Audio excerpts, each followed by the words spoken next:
You know how the main mechanic of Pokemon games is battling to get experience, leveling up your team, and evolving them into bigger and better monsters? Well, I thought it would be a good challenge to scrap all of that, relying just on wild Pokemon at the level you catch them, and seeing if it's even possible to beat Pokemon HeartGold without any XP. I get Cyndaquil from Professor Elm, and after getting the egg and my Pokedex, return to Newbark Town, where my rival, Larry, is waiting. And as you can see, when Totodile faints, Cyndaquil only gets 1 XP instead of the normal amount. In addition to getting no XP from fights, I'm banning the use of daycare and rare candies. I can catch as many Pokemon as I like, but can only bring one of each species to a fight. If all of my Pokemon faint in battle, I have to reset to my last save, and as always, I'm playing on set mode and not using any items in battle. With my rival beaten, I make my way into Violet City to start the Pokemon Gym Challenge, and catch a Pidgey along the way. I can't beat Faulkner with just these Pokemon, so I buy some Pokeballs and head out to find my team. While out in the grass, I find this weird looking Mareep.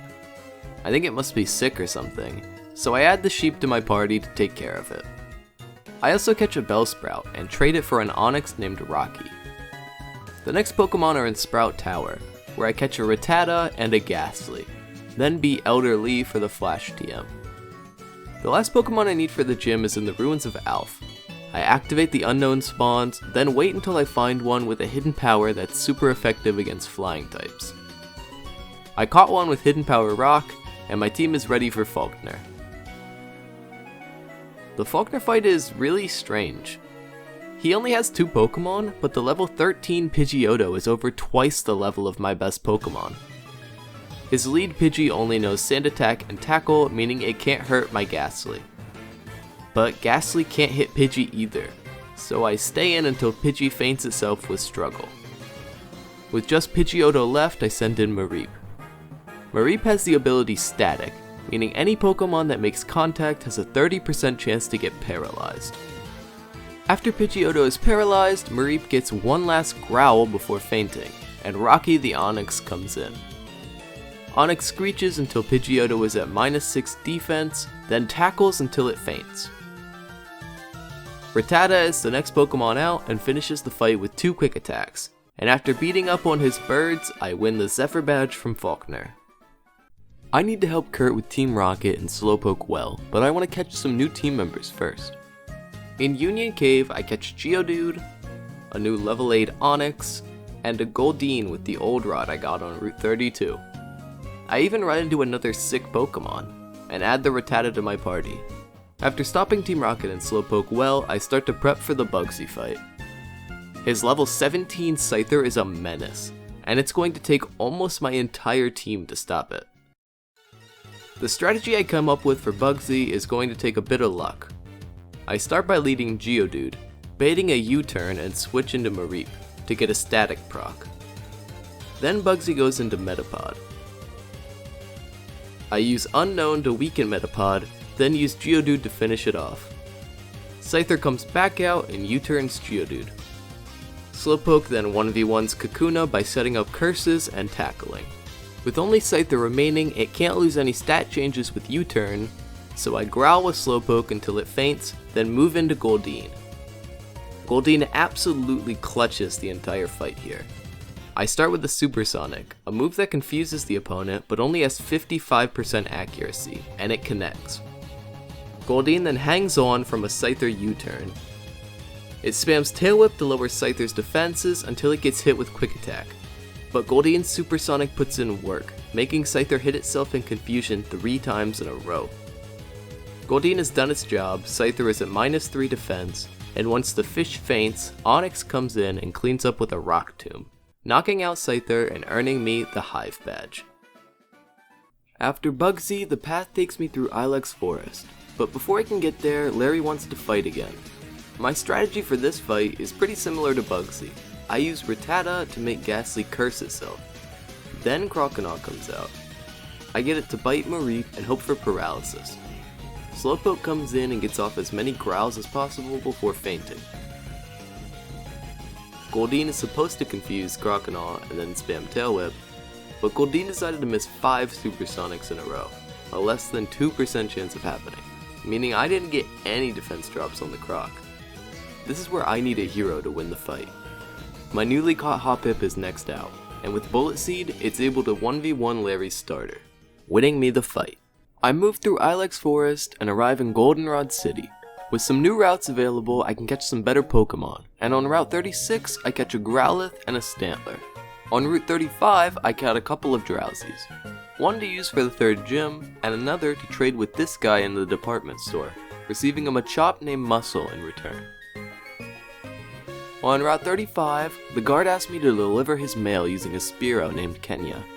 I accept and add the bird to my party, and ditch the mail immediately.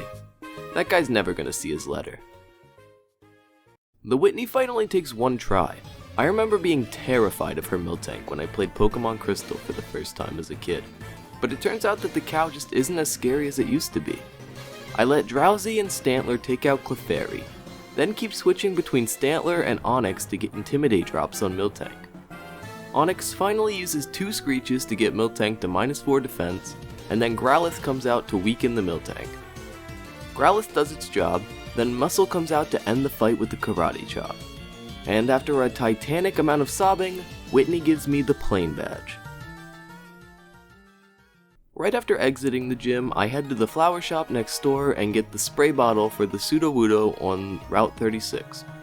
I caught the Sudowoodo that was blocking access to Route 37, and once it was clear, I headed to Ecruteak City.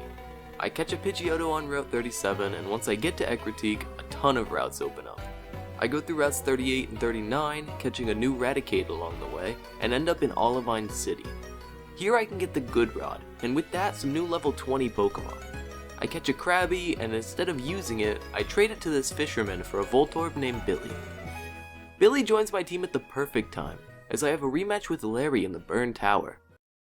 Larry starts with Ghastly. Raticate's bite takes care of most of its HP, and it finishes itself off, leaving Raticate with a curse. Magnemite outduels Muscle the Machop, so Sudowoodo has to take the Magnet down. It gets it to red HP, and Raticate's Hyper Fang deals with the rest. Croconaw gets put to sleep by Stantler, and I send in Billy. I think Larry's Croconaw wants to act in horror movies. It just wants to frighten all of my Pokemon with Scary Face, more than it wants to battle them. And with Croconaw down, Zubat is the only Pokemon left. After a chain of Sudowoodo flinching and hitting itself in confusion, it finally breaks through and lands a Rock Throw, knocking the bat out. Before taking on the Ecruteak gym, I go to Route 43 and catch a Girafarig and a Noctowl. Noctowl is key for this fight, as Hypnosis is a huge part of Morty's strategy, but Noctowl has the ability Insomnia, stopping any sleep effects from affecting the Pokemon. Back in Ecruteak, I challenge Morty.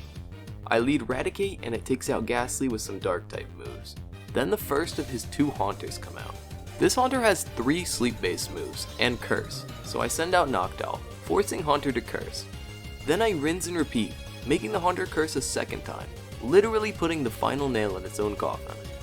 His ace Pokemon Gengar is out next, and I send in Noctowl again. Gengar mean looks, trapping Noctowl in with the Ghost, but it's actually Gengar that's trapped. The only way Gengar can hurt Noctowl is with Sucker Punch, so I wait until it used all 5 Sucker Punch PP, then it's death by 1,000 pecks. The final Haunter traps Noctowl and curses, finally fainting the owl, but not before I could put it to sleep. Raticate then cleans up the Haunter with a couple bites, and I receive the Fog Badge from Morty. With the ability to surf outside of battle, I can head for my next gym badge in Cyanwood City. I catch a Krabby to teach Surf, then once I'm on the water, catch a Tentacruel to replace Krabby. I get the medicine for the sick Ampharos in the lighthouse, then check out the 5th gym. The Cyanwood gym leader Chuck only has 2 Pokemon, but fighting types are tough for my team, so I have to devise a plan to take them down. I start with Krabby using Surf to get Chuck to switch from Primeape into Poliwrath. Then I let Krabby faint to bring in Ghastly, who I pre-slept before the fight. This makes sure that Poliwrath can only use Surf against Ghastly. And every time it surfs, I switch into a Mantina caught on Route 41 that has the ability Water Absorb, negating all damage done from the Surf. Then I repeat the process until Poliwrath runs out of Surf, then stay in with Ghastly until Body Slam and Hypnosis are out of PP as well. With only Focus Punch left, I go into Mantine and spam Wing Attack until it finally faints. Primeape comes back out and Chuck heals it with a Hyper Potion, which, combined with the 3 double teams it used, scares me quite a bit. It took almost my whole team, but eventually Noctowl delivers the final blow with a peck, and I get the Storm Badge from Chuck. When I exit the gym, Chuck's wife sees that I have the Cyanwood Gym Badge and hands me the Fly Gem, making traversing the Johto region much easier. I fly back to Olivine and deliver the medicine to Amphi, which allows Jasmine to take her spot back in the gym. But I need to upgrade my team a little bit more before challenging the Steel-type gym leader. I pick up a new Growlithe and a Diglett on Route 48, and head back to the gym. I start the fight by leading Growlithe into Jasmine's first Magnemite. And it's not a mistake that my Growlithe only has 2 HP. It knows the move Reversal, a fighting type move which deals more damage the lower HP the user has. And with Growlithe below 3 HP, it can outspeed and one-shot Magnemite. Steelix comes out next and I send in Tentacruel. Steelix's special defense is pretty low, so a couple of Surfs take the Steel Snake out. Diglett comes in and finishes the last Magnemite with a couple digs, completing probably the easiest gym leader so far, and earning me the Mineral Badge.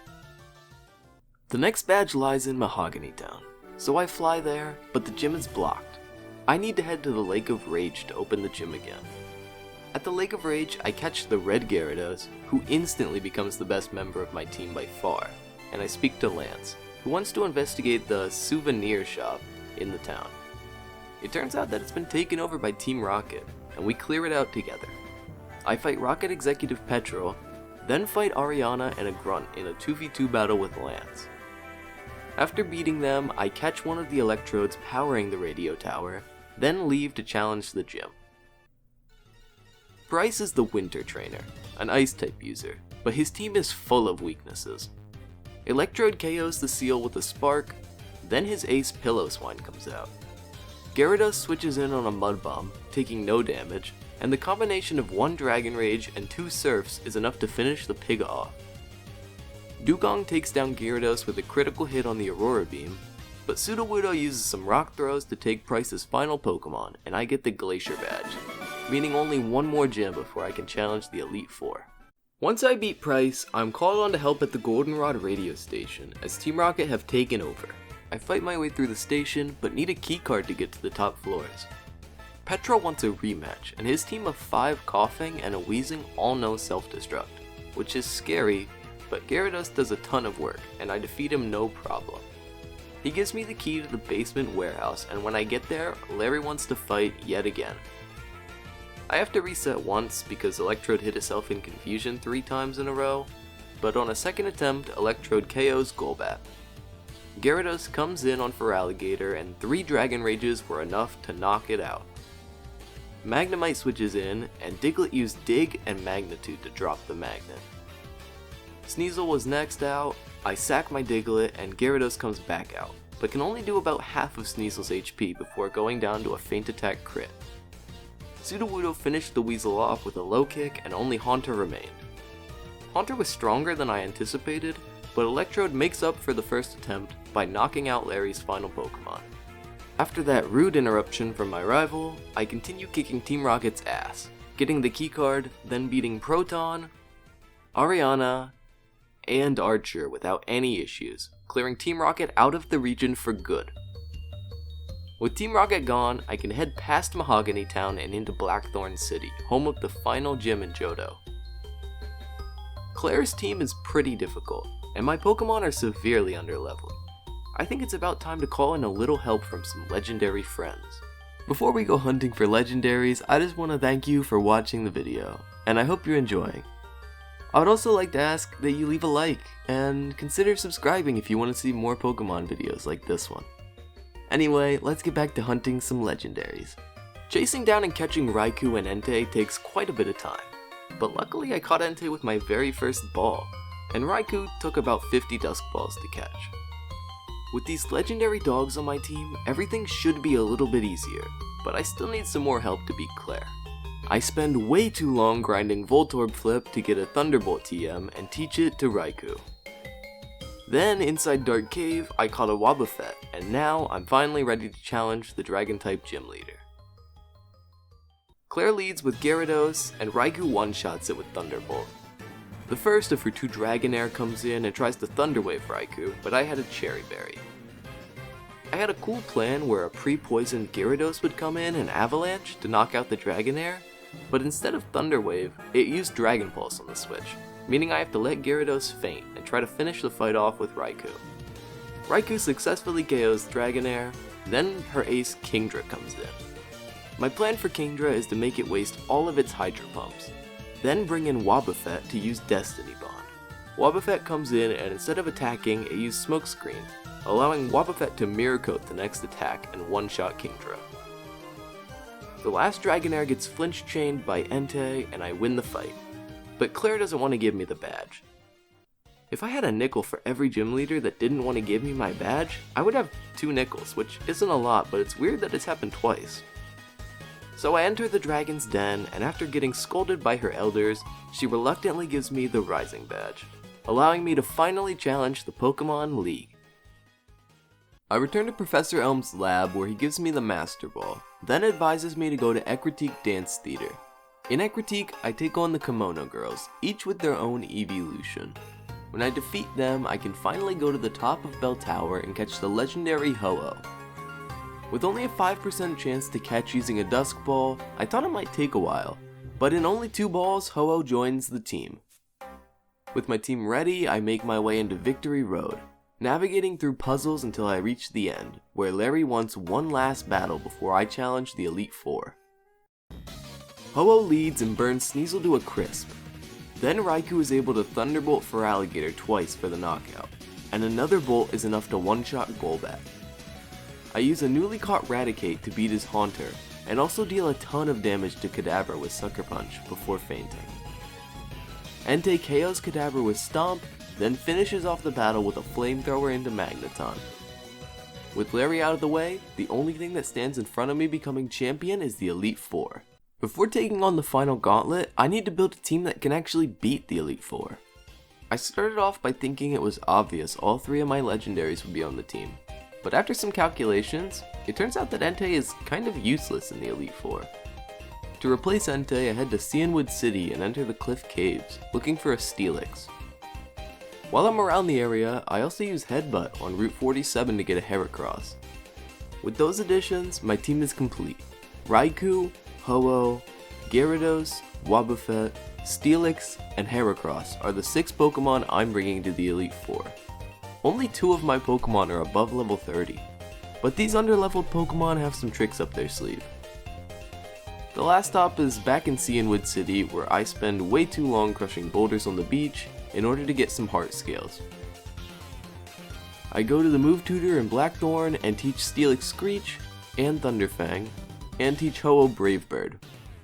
Then fly back to the Pokemon League and face the first of the Elite Four.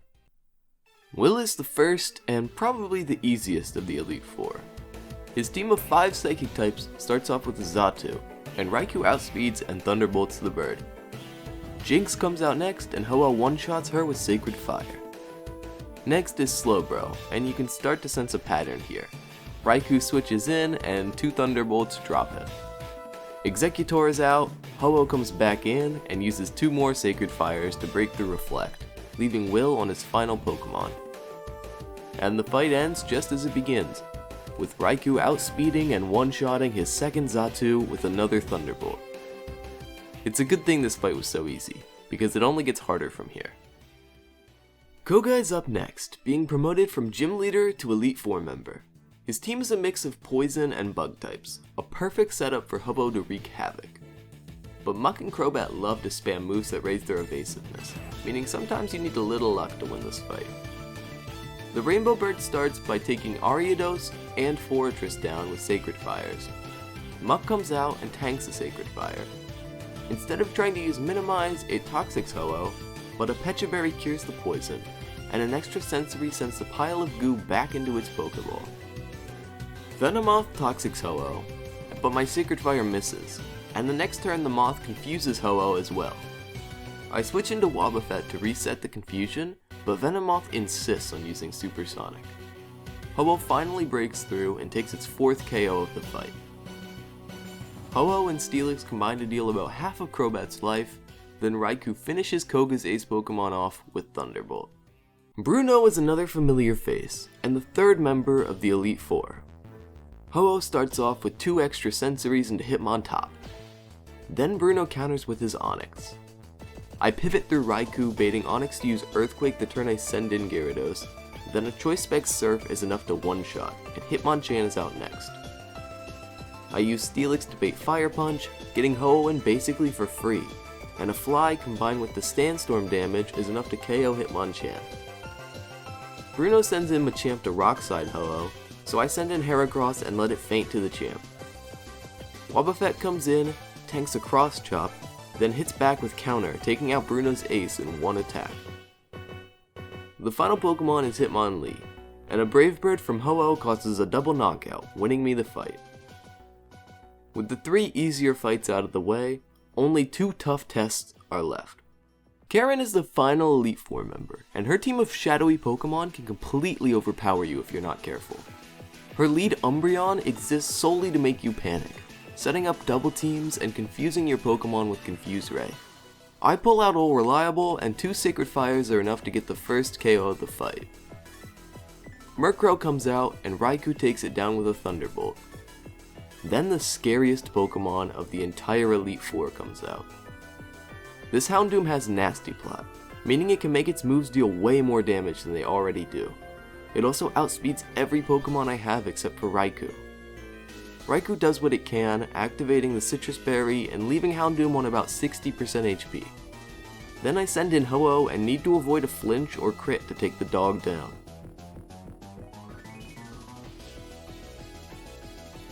Ho-Oh hangs on, and a Brave Bird is enough to send this Devil Dog back where it belongs. I sack Heracross, then use a Wobbuffet Mirror Coat on Focus Blast to one-shot Gengar. The last Pokemon is Vileplume, and Ho-Oh easily finishes the fight with yet another Sacred Fire. The Elite Four is down, but they're nothing compared to the champ. Lance is on another level compared to his colleagues before him. With 3 Dragonites, an Aerodactyl faster than my whole team, and Gyarados and Charizard with loads of coverage, it takes a ton of planning just to find a team that could beat him. Now I actually have to do it. This isn't going to be easy. Even the very first turn of the fight is a risk. Raikou can't one-shot Gyarados with Thunderbolt, and I need Citrus Berry equipped for later. So I teach the dog Thunder, which has 70% accuracy, and now every attempt at the fight could be over as soon as turn 1. Beating Gyarados with full HP baits the big Dragonite out next. Raikou sets up Reflect, having all damage done by physical attacks for 5 turns. It heals with Citrus Berry, and then I switch into Gyarados.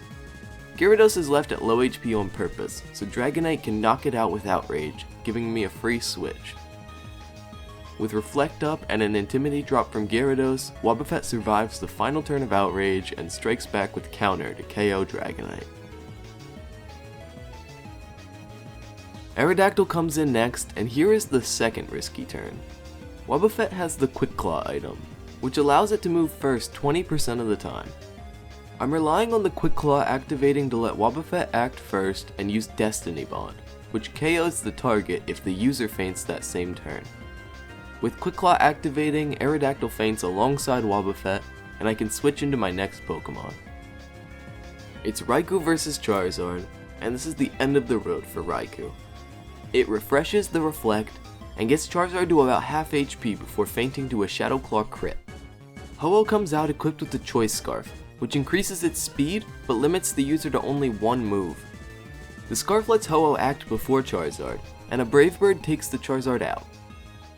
Lance sends the next Dragonite out, this one knowing Thunder and Thunder Wave, so I pivot to Steelix, making the electric type moves worthless. Even though a Hyper Beam would KO Steelix, the AI really doesn't want to let me have a free turn, so it Dragon Rushes Steelix, but all Steelix has to do is Screech, lowering Dragonite's defense enough for Ho-Oh to one-shot it.